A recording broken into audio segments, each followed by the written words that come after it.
The first 3 weeks of the eruption here in Hawaii, crazy things would happen in the middle of the night. A new fissure would open up and it would threaten a new neighborhood.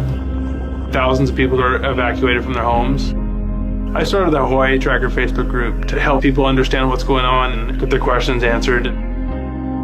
Hey, how's it going? We're live. This is Fissure 20.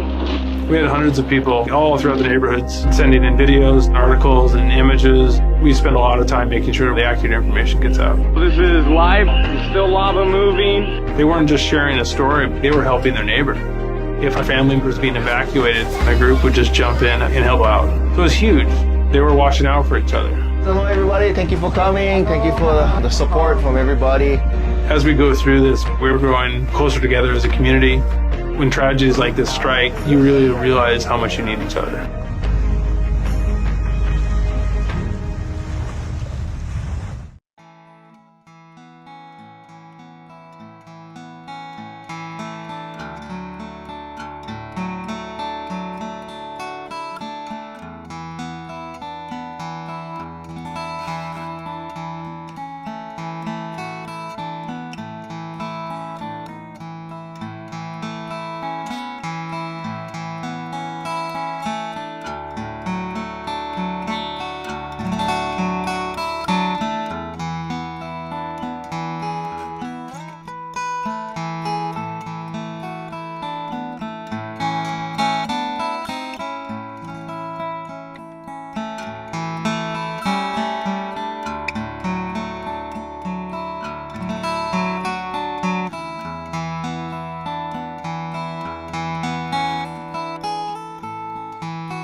Aloha everyone, I am geologist Philip Ong, here with Mr. Dane DuPont of HawaiiTracker.com, bringing you guys another Kilauea volcano update.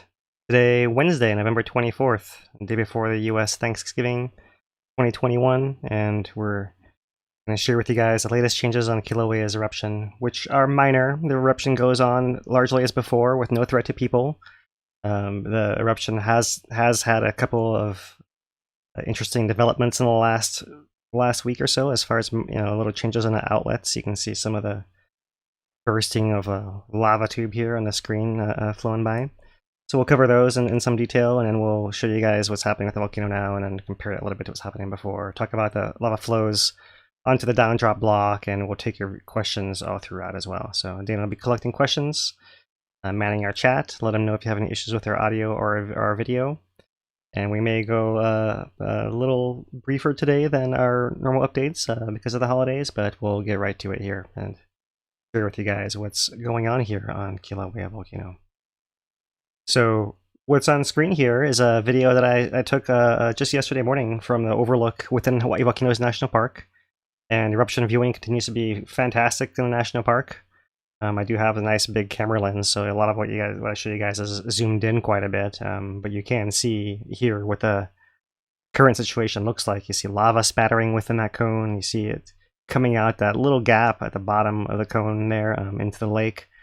But the lake is mostly flowing from that right side corner of the screen there. So let me get my annotator on here and show you guys here. Like it's more over here where lava flow is actually coming from, flowing in this direction. Although we still have an outlet over here, lava coming in. You can see it circulating and pulsing a little bit, and other parts of the lava lake are showing that large-scale circulation away from that west vent, from the west towards the east.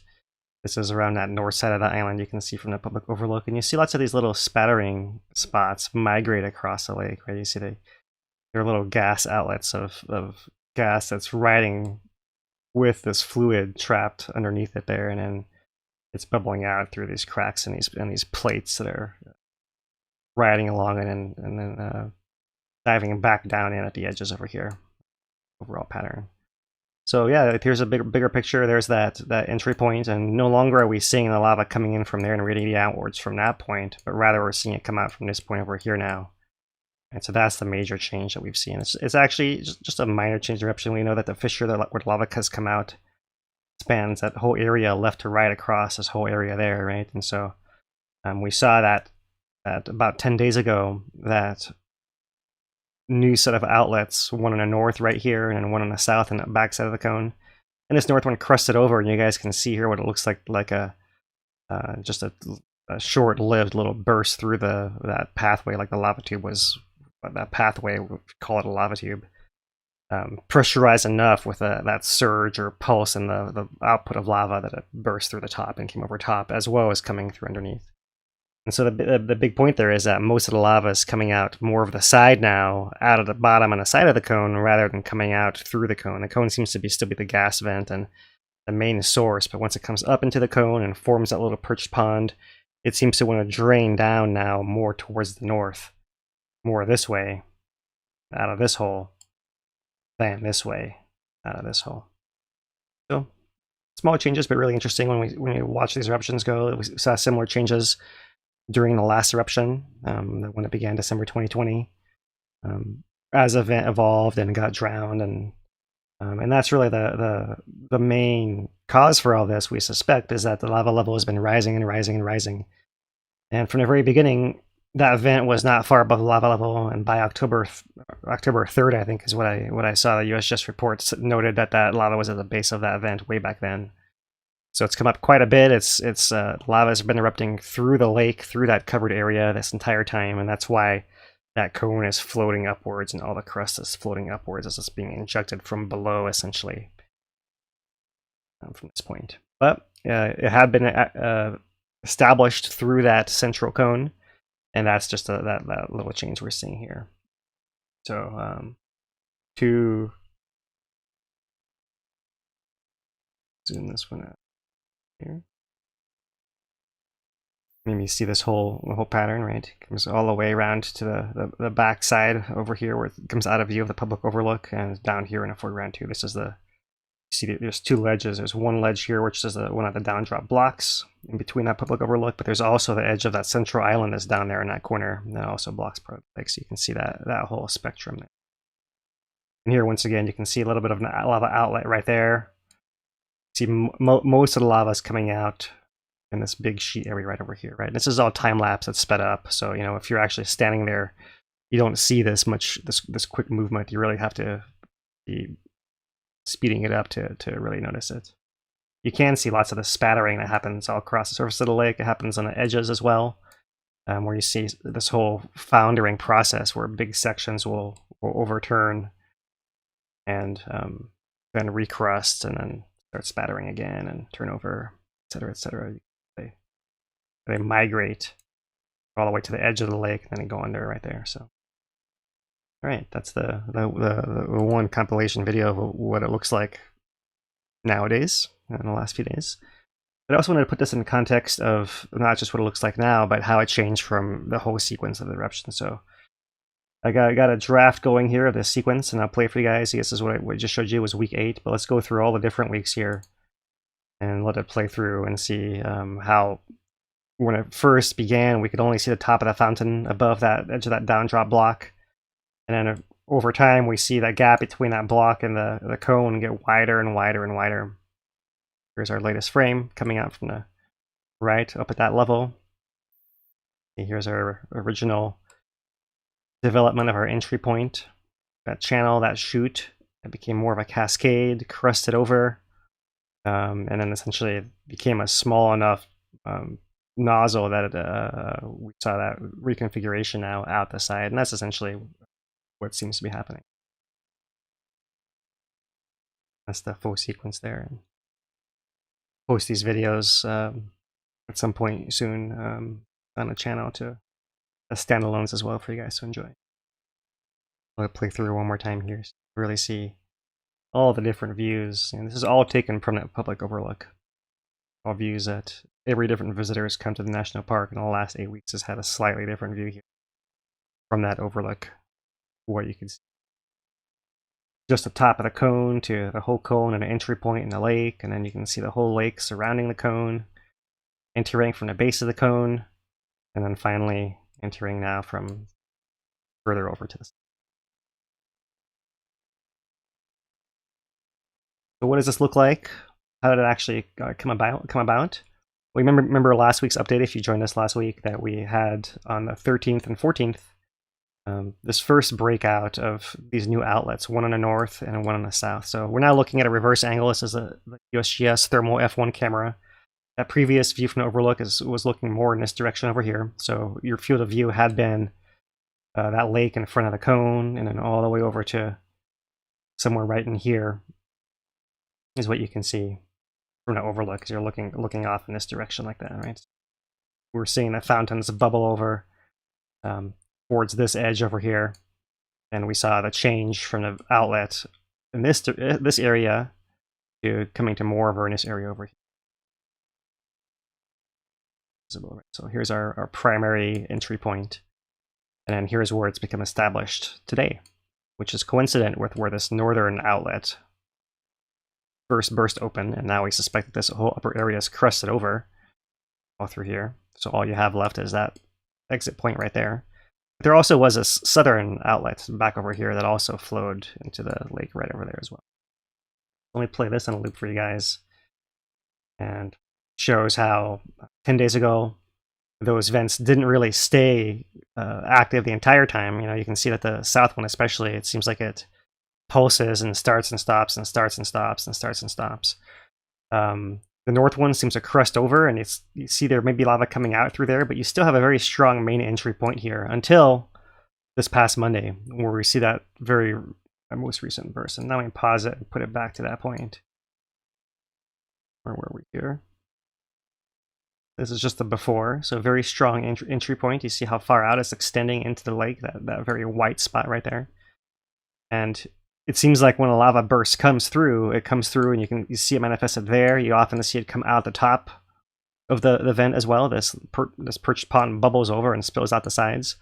But it also seems to spill over from this front edge here as well every single time. And this front edge is where I suspect is that north outlet entry point, right? So if there's more lava coming through here, then it spills over. It's bulging this upwards, and it's spilling over the lake on this edge before it spills over anywhere else, for example, like this back edge over here.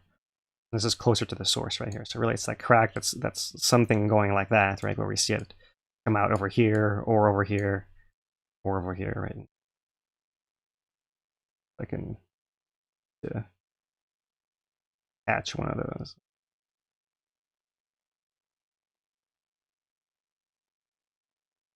Play it through. See it there.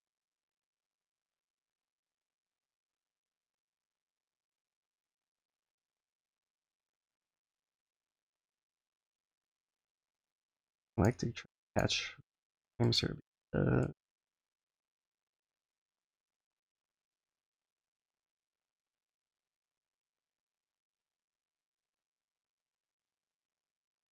May not be as easy to see. Can't catch it. Flashing in us. There you go. All right. All right. So in this early burst, you can see lava coming out the cone right through here. The entry point's very strong. You see it bursting out of this seam here as well, and that spills over to the side. But also look at the cone itself. You see like it's bursting at the seams here on this western side. It's got a crack over here, and it's more to the southwest. It's got a crack over here to the south. So you really see that the lava is coming out at the base of this thing, and this is really just like a floating scab almost, right, on top that the lava is coming through and lifting up. Right? So that's really, it gives you more of an insight into that structure. I could get that first frame. That's why I was fiddling with it for so long there. So yeah, that's really the main change, and you can see that from that point forward, we see a decrease, and we no longer see that strong entry point coming from that main vent. And there still is movement there, right? But we see that lava coming in here from this point now. You also see lava bursting over here at the south. This is over that area of the lava tube that we showed you guys that video just before. And you'll see that there's also more action happening close to the crater right when we come to the more current video here. So let's see a different angle. This here is the S1 camera, day and night for the past 2 weeks or so. You really can get a view of that main entry point. There's that first burst that we just saw coming around the side here.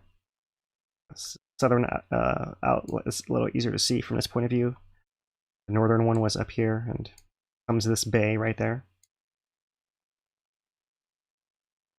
You can see that in the in-between interval, we still have quite a strong main entry until the more recent period where it seems to die off more just in the last couple of days.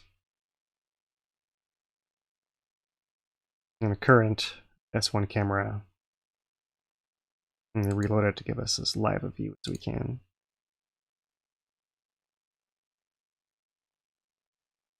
And similarly, you don't see a very strong entry point, like it's part of that main crust of the lake. And in fact, you don't see a whole lot of open surface right now. Look at the time-lapse animation.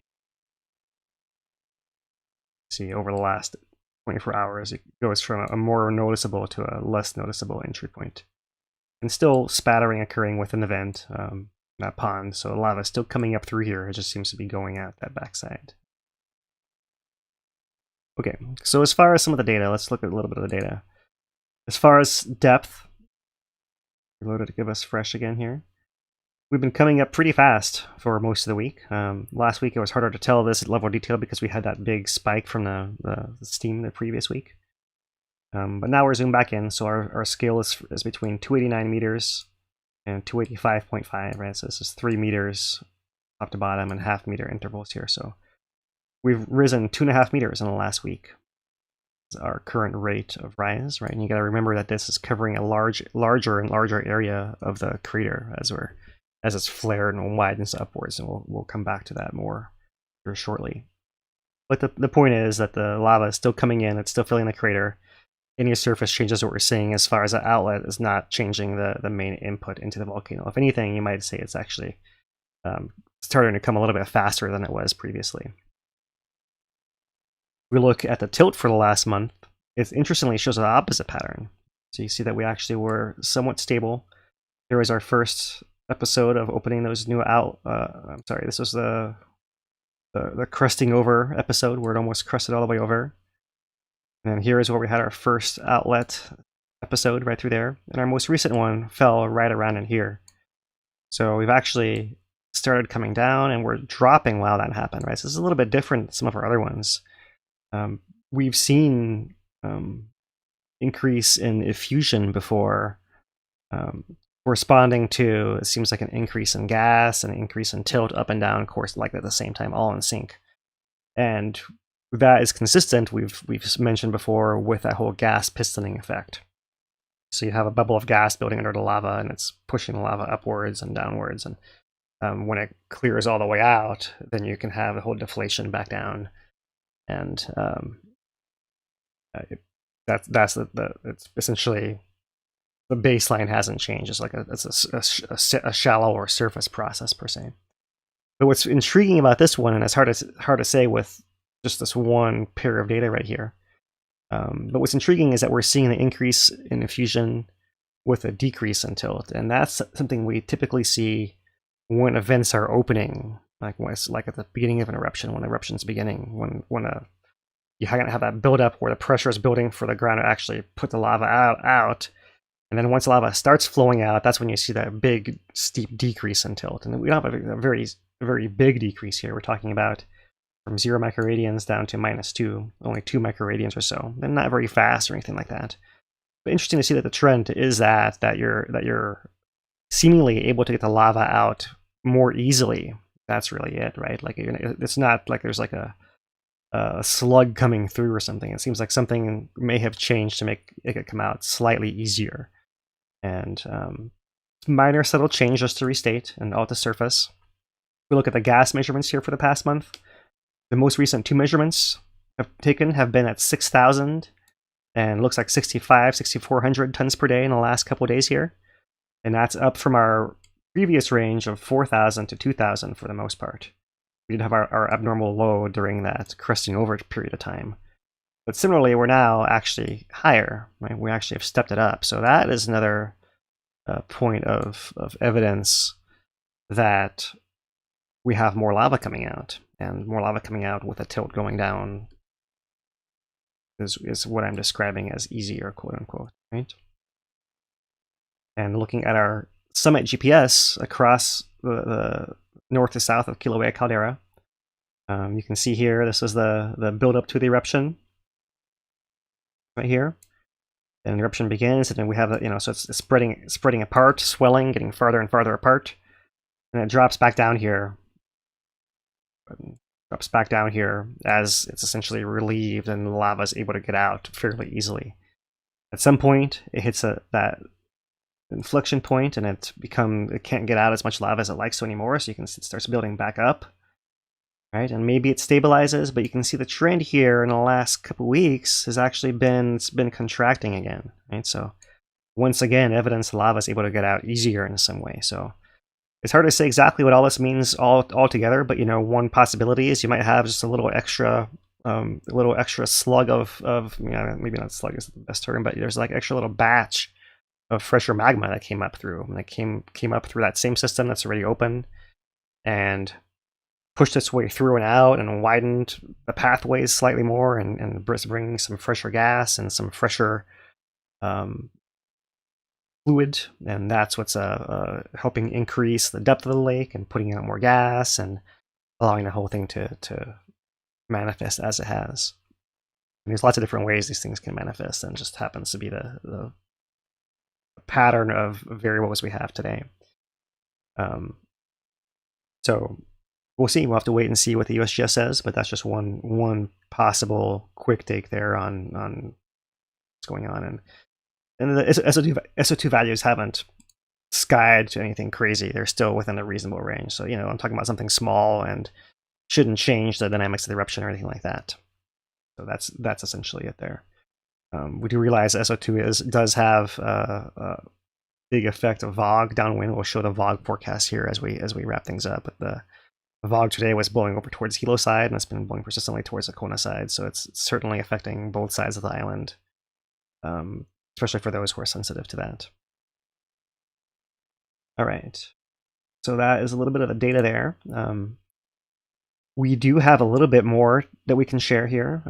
Once again, this is a comparison of the last eruption that began December 2020 in blue to our one in red that began September 2021. And we have an early peak before it drops off, and then some wiggles down here. Let's let me zoom it in. And we can see that our previous interval put us at a 1.8 cubic meters per second diffusion rate.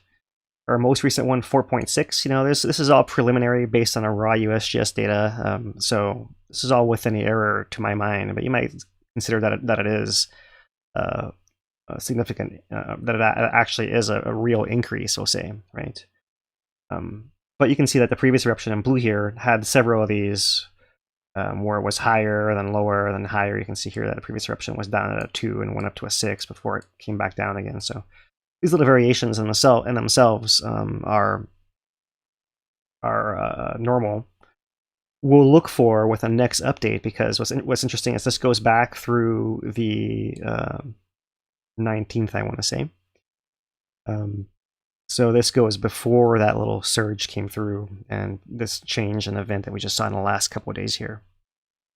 So question is, in the next interval, will we see it stay at some moderate high rate? Will it possibly go up? Or will it come back down? And that'll be something telling to the question of whether there might be some batch of magma coming in or not. And I see some questions of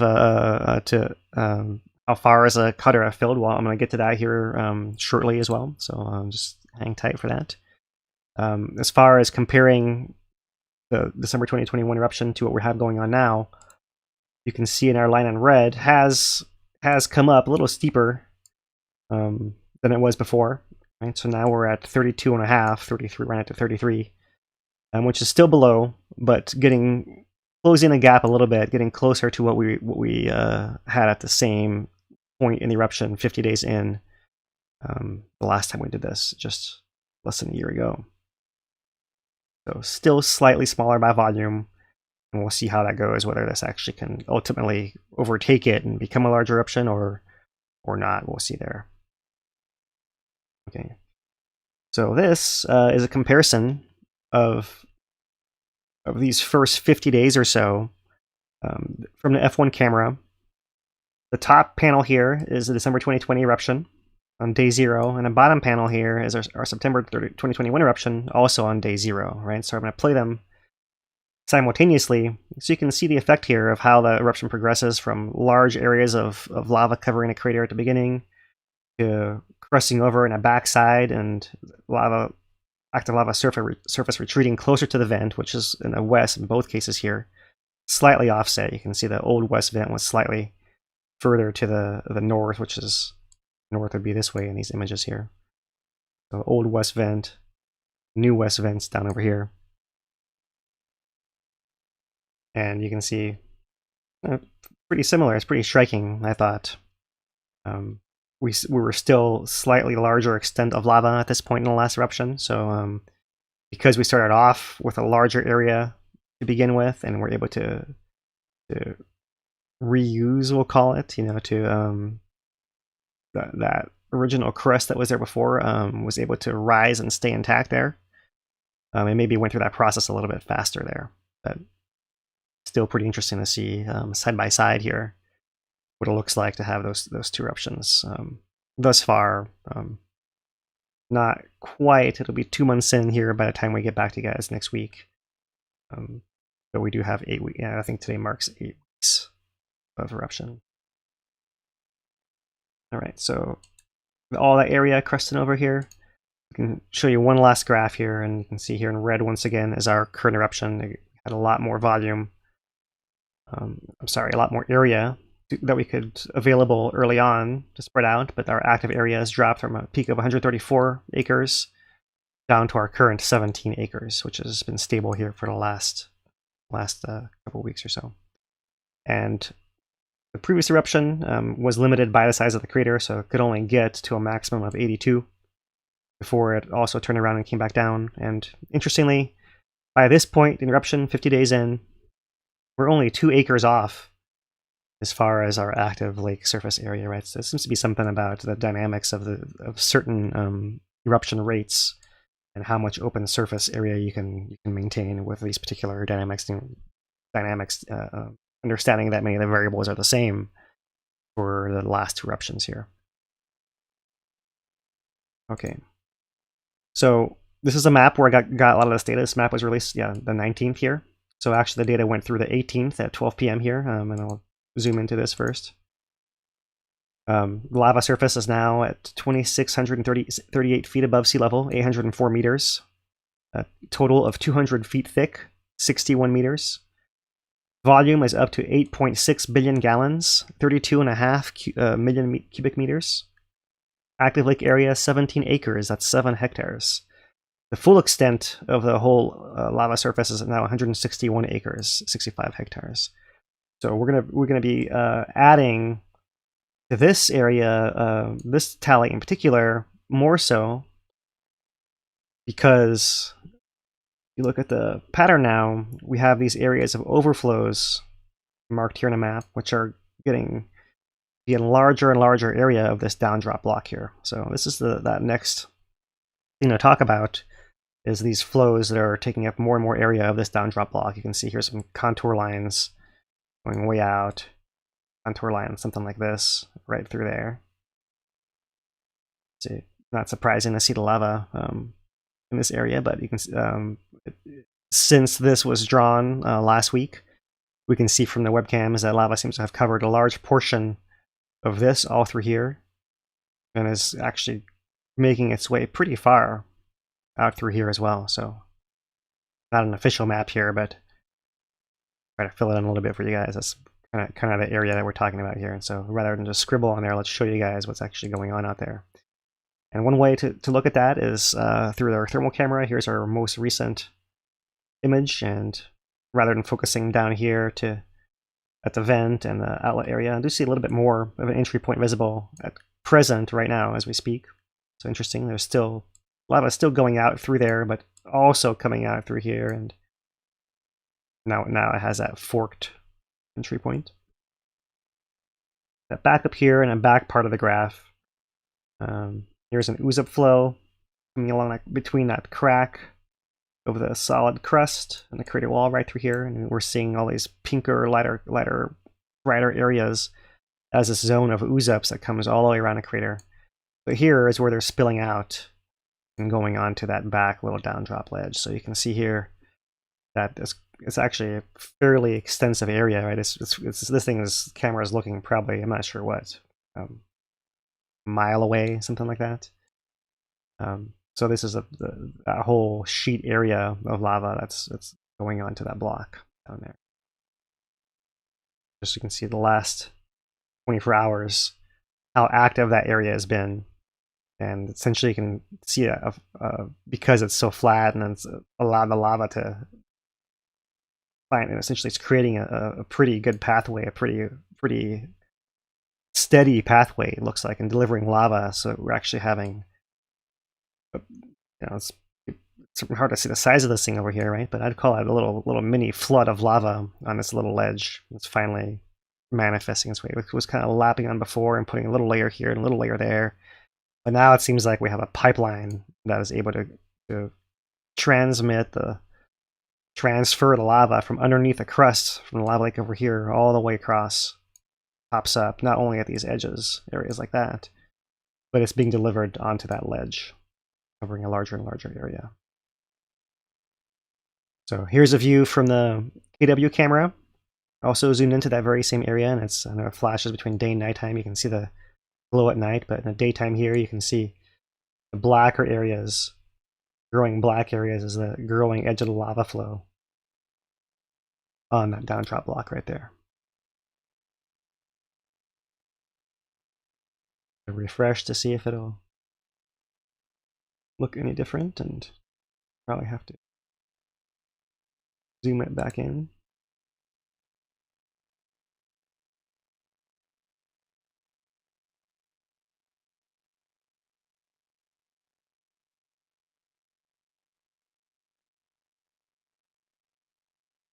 Final extent here of the flow looks to be something like this.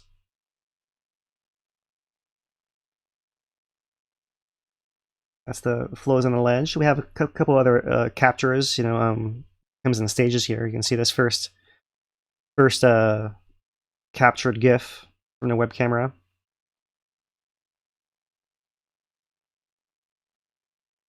You can see that there's this block of rock that is present in the first part of the loop, and you can see the flash as the lava bursts out from that crack area and overflows that whole little ledge right through there.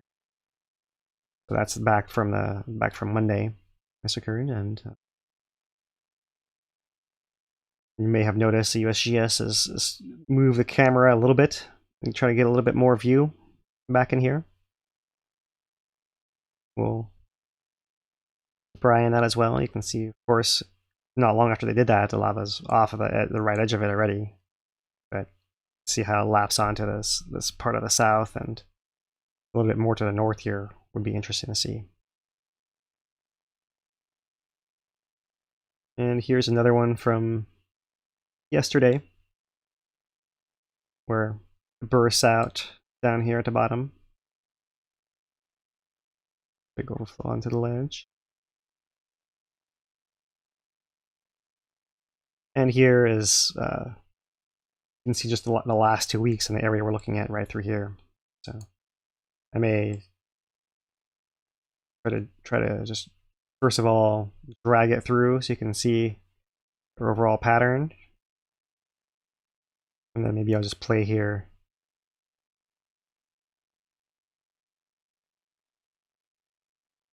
Let's start. Get it zoomed in here. That area for the past 2 weeks. So you can see a little bit more in context of how it comes in bursts. Early on, we had one burst and then another burst, and several days of quiet in between. You can see day and night cycling through to count the days here. And then it actually gets much more active, covering that downdrop block over here, covering the southern section here, and on, you know, off the camera here. That's the B1 camera.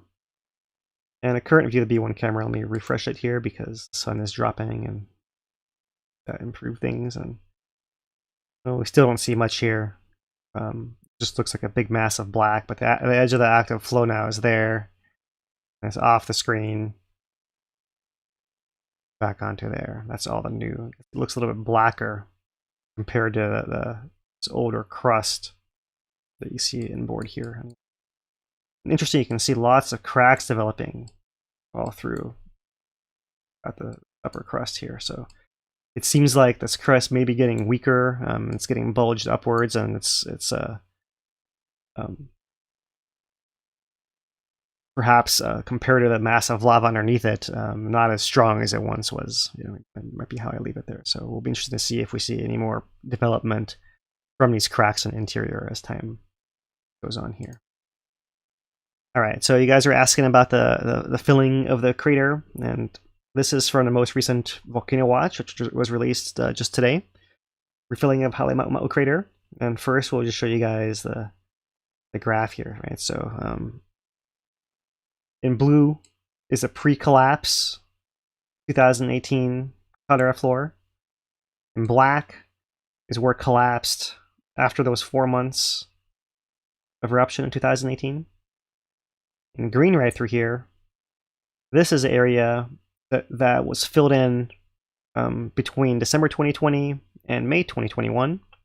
During our previous eruption, it lasted 5 months. That was that whole lower area through there, right? And since then, this area in between, so this red line to this green line, this is how much we've filled in the last 2 months. We'll round it up. Right there is that much, right? So you can see as far as the extent goes, it's not the thickest amount of it, right? But because it's getting wider and wider and wider, we are getting closer to. We're not quite to the same volume, but it's you know, it's not that far off of volume as it looks here. As far as coming up, we're actually over halfway back up as far as elevation, coming back up to the previous level right through there, right? Here's our zooming in so you guys can see that a little better. There's the green line once again is post eruption from December 2020 to May 2021, and red is everything since there. And so you can see we're not anywhere near the elevation of our pre-collapse, but we've come halfway back up to there, right? And we're talking about a difference of several hundred feet. Several hundred. What this USGS article also goes into is, besides just looking at these and these cuts where these comparisons are less meaningful, right? We can actually look at how much lava it takes to cover this much of the crater floor to rise 1 meter here, and they actually estimated at present to be more than 670,000 cubic meters of lava, or 875,000 cubic yards, to raise that whole surface just 1 meter at present. So that is going to double when lava actually gets up to this upper ledge here. So this is the most important line to consider here as our baseline pre-eruption, right, is that we have parts that are steeper, then we have down drop blocks that are flatter, like this one right here. There was one that was down at the very bottom that was covered in the first day of the last eruption. And there's this largest one, which is back up here, right? And so we've got to the point now where we've reached this wider flare out right through here. And so now we're going to be rising slower than before, right? Because we can keep filling over and over more to this area. But when we get up to, if we get up, probably not during this eruption, but you know, whether it lasts on for a long time or it stops and another one comes when we name it, it's something different. To get up to this point and fill everything all the way back up here would take twice as much, right? And they calculated it would take, at that elevation, 1.4 million cubic meters of lava, 1.8 million cubic yards to raise the lava surface 1 meter, 3 feet at that point in time. And so it's got a long, long way to go. It's got no chance of spilling out and going anywhere from where it is pulled in the bottom of this crater. Would have to fissure somewhere outside the crater for it to have a chance to go somewhere else, and there's no sign of anything like that going on at present. Right? In fact, it looks like the lava is coming out of the crater at the summit easier than before. And so let's wrap it up with a few final things here.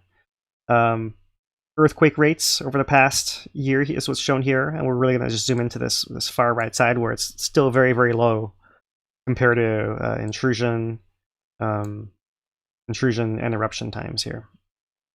And so really no earthquakes to be concerned about in that context. If you look at the map of earthquakes over the past week, you see there's really hardly anything around Caldera. There's a few adjustment ones surrounding it, really very quiet everywhere else. You still have our persistent south flank earthquakes, which are always there no matter what. So that's almost our background as well. So really very quiet earthquake-wise on the volcano there.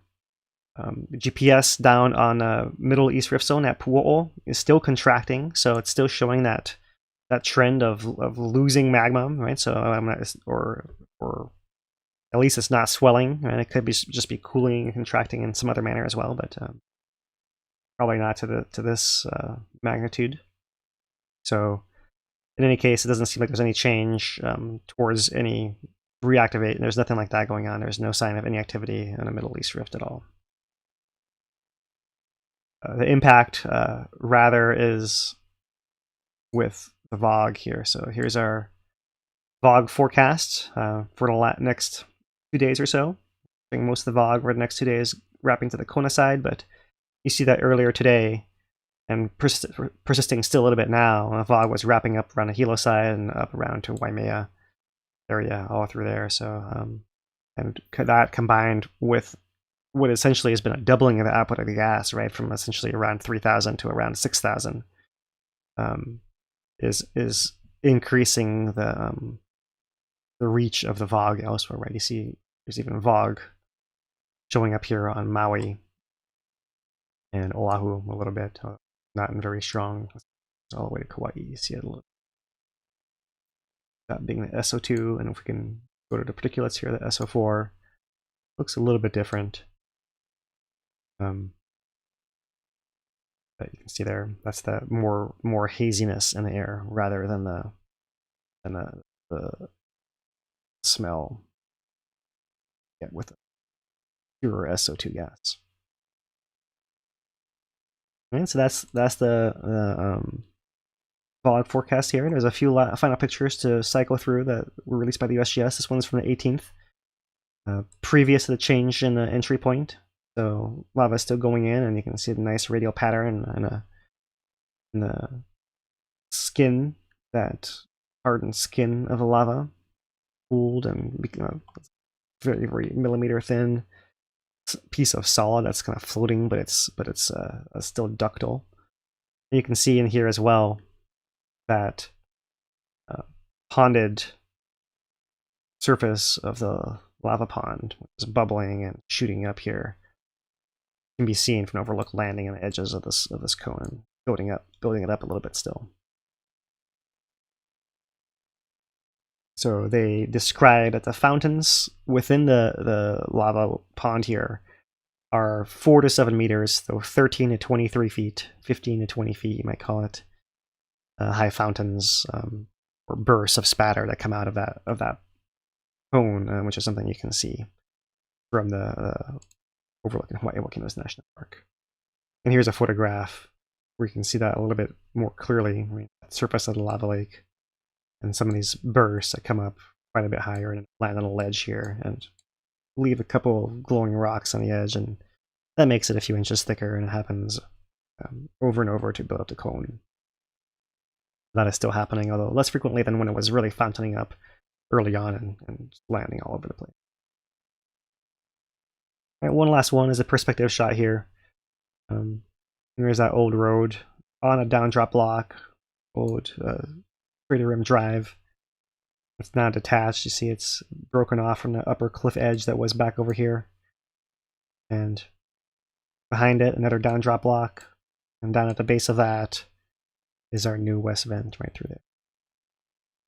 And maybe get a little bit better perspective of the space there is between that cone and the back of this crater wall here. And some of the recent thermal images, if you look at the thermal camera right now, you can see a little bit of glow coming out of these areas back through here. So there might still be some welling up, like ooze-up flows starting to occur behind the vent as well, although there's no direct view of that in the thermal camera.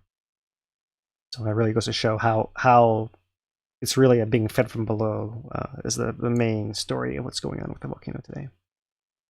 And that's all we have today, and all the photographs, the summaries, and we do have some thank yous and questions to discuss. Yeah, we'll go through those now. First, we'll start with thank yous. If you are watching this and you are still here, we do appreciate it, and you would like, subscribe, share. That really does help the channel continue to make this type of content and get it out there to more viewers. We do have a couple sponsors that help make this possible, but it's usually viewers like you that help us the most. And if you're so inclined to make monetary donations, we take those on hawaiitracker.com/support. We do have a couple of sponsors that we want to acknowledge. The first one being Kilauea's Bar and Grill in the heart of Pahoa. They also have a newly opened establishment in Orchid Land, 2 separate menus, so you can go to both and get different experiences. They have a unique twist on some traditional dishes and indoor-outdoor dining, takeout options, all that stuff. So definitely check out Kilauea's Bar and Grill, and we appreciate their support. Second one is Kalani Tours. And they operate primarily out of Kona. They do some different types of tours, including Kona Coffee Farm Tour, Waterfall Tour, and the ever popular right now, the Lava Tour up at the Hawaii'i Volcanoes National Park, where they take you around in a smaller group and introduce you to some of the more nuanced concepts that you might miss otherwise. So it's great to have those guys, and we appreciate their support as well. We also have some support from the Hawaii Community Foundation and the County of Hawaii, and we thank them for that. All right, I think we can get into some questions, huh? Yeah. We don't have that many. I'm going to rephrase one of them as well, but we'll start with this one. Robert asks, could the data be interpreted as magma reservoirs are being replenished at the same rate as lava is being discharged? Yeah, I think if you're seeing a net, if it's essentially flat, like we were seeing previous to the last couple of weeks, then yeah, that seems like it was some state of balance, we might call it, right? But just recently, the change seems to be that now it seems to be coming out a little bit easier. We're actually seeing the contraction of the caldera, and we're seeing an increase in the effusion rate, and we're seeing a decrease in the tilt, an increase in the gas emission rates, all at the same time. So right now, I would say that our output rate is probably exceeding our input rate at the exact moment, but it might have been out of balance before whatever set it off just happened in the last few days here. One thing that jumps out to me about this over the past few weeks is just how well established that pathway is to that western vent. It's been submerged and still going along even without large amount of inflation coming in behind it. Mm-hmm. So yeah. Definitely interesting. Yeah, and next question. Been coming through the lake the entire time. Yeah, essentially right. The entire time. Right, and the last eruption, they didn't like that when it had to come through the lake. The vents did, Yeah. This one seems to be able to without much issue. Next one I'm going to change a little bit.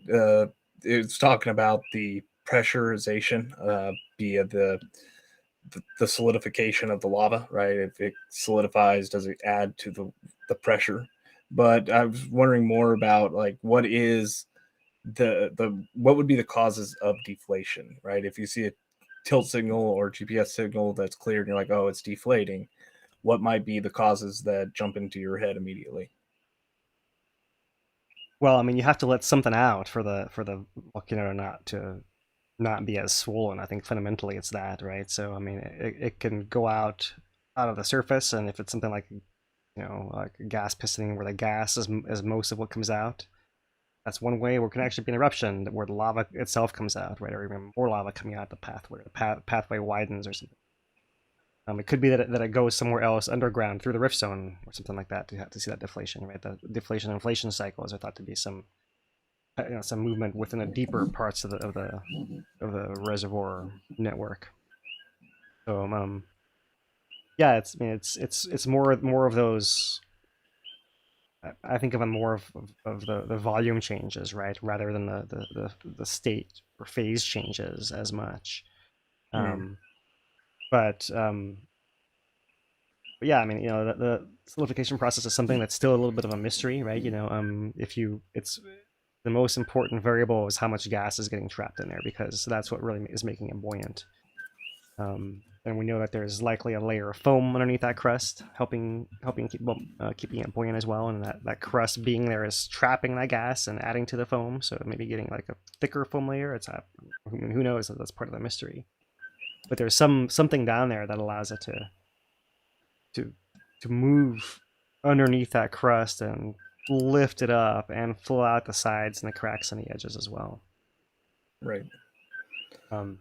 So yeah, as far as how much gas it's trapping and how and why and whether it's trapping with that foam, will have to wait for some other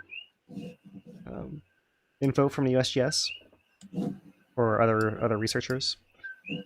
But yeah, it's interesting. It's interesting to just watch what actually is happening and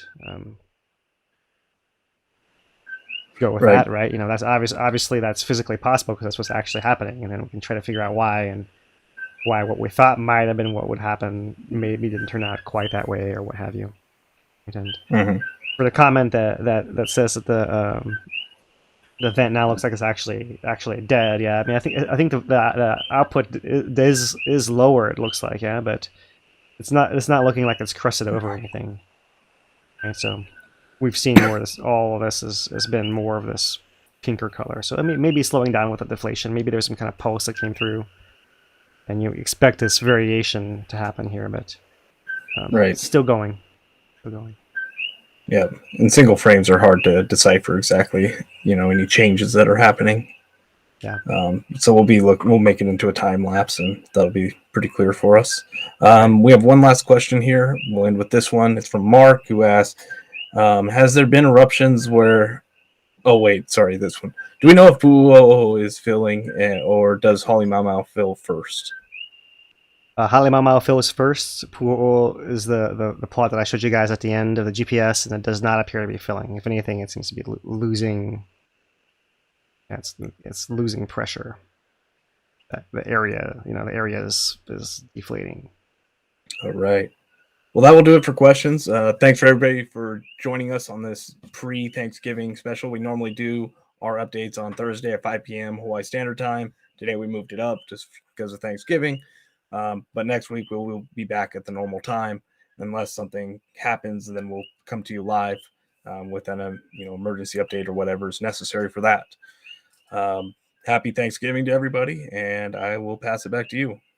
Mahalo, Dane. Mahalo, all you guys who contributed with your questions and discussion and with donations, and especially all you guys who are liking, sharing, subscribing to us. So mahalo, we appreciate you guys. This is a time of being thankful, so we really appreciate all you guys being part of our community online, and community recovering from the effects of 2018 eruption in Lower Puna as well. And whether you're personally affected here on island, have a connection to the island, or really just an interest. In any case, wherever we are, we appreciate all you guys being part of our community.